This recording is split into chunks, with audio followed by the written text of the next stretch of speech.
Refined soybean oil, चुनो सही। लोकसभा के दूसरे चरण के लिए चुनावों का सुपर संडे आज राजस्थान के जालोर और बांसवाड़ा में रैली करेंगे पीएम मोदी। तो रांची में होगी विपक्षी गठबंधन की न्याय उल गुलान महारैली। खड़गे, राहुल, लालू के साथ रैली में अखिलेश समेत विपक्ष के कई नेता होंगे शामिल। आपकी तरफ से सुनीता केजरीवाल जाएंगी रांची।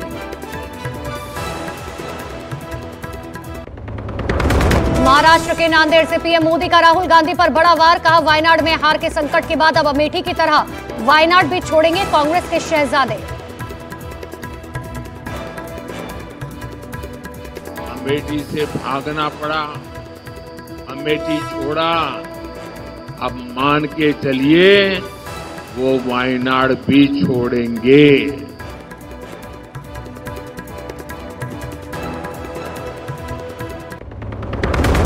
न्यूज 18 इंडिया पर सुपर एक्सक्लूसिव 8 साल बाद अंडरवर्ल्ड डॉन छोटा राजन की पहली तस्वीर।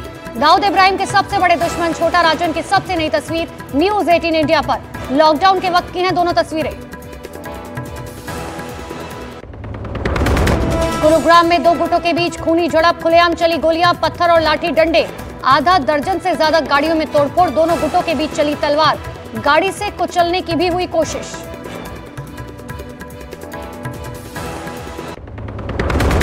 झारखंड के धनबाद में हुए सड़क हादसे में फिल्म अभिनेता पंकज त्रिपाठी के बहनोई की मौत।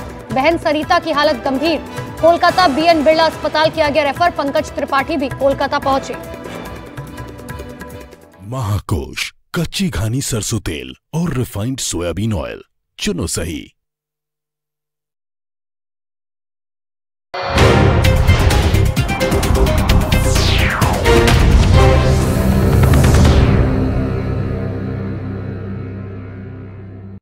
अबे चेची का शक्ल मत कि इजरायल ने इसकी जिम्मेदारी लेना तक सही नहीं समझा। इजरायल की लगातार आधिकारिक चुप्पी और सैन्य सेंसर ने कई अफवाहों को भी जन्म दिया है। इसमें यह है कि शुक्रवार को ईरान में हुआ हवाई हमला बाहरी नहीं बल्कि अंदर से किया गया था। कई विशेषज्ञों ने तो इसे इजरायली खुफिया एजेंसी मोसाद की कार्रवाई तक बता दिया है। दूसरी ओर अमेरिका ने भी इस हमले पर अभी तक चुप्पी साधी हुई है। And finally, I know there's a lot of interest in reports from the Middle East overnight, and we understand that, we get that. I'm going to say it now, though I know you all will certainly ask me about it, that we do not have any comment on the reports at this time. विशेषज्ञों का मानना है कि कई दिनों की लंबी युद्ध कैबिनेट चर्चाओं और सहयोगी देशों की सलाह के बाद इजरायल ने ईरान पर एक प्रतीकात्मक जवाबी हमला किया ताकि ईरान को सख्त संदेश मिल जाए। ये हमला ईरान के हुक्मरानों को इस बात का एहसास करवाने के लिए था कि अगर शुरुआत में ही इजरायल ईरान के यूरेनियम गोदामों के शहर तक पहुंच सकता है तो भीषण युद्ध शुरू होने पर वो ईरान का नक्शा कैसे बदल कर रख देगा। इस हमले का सीधा मकसद ईरान को ये संदेश देना था कि इजरायल जब चाहे और जहाँ चाहे ईरान में घुसकर हमला कर सकता है, जिससे ईरान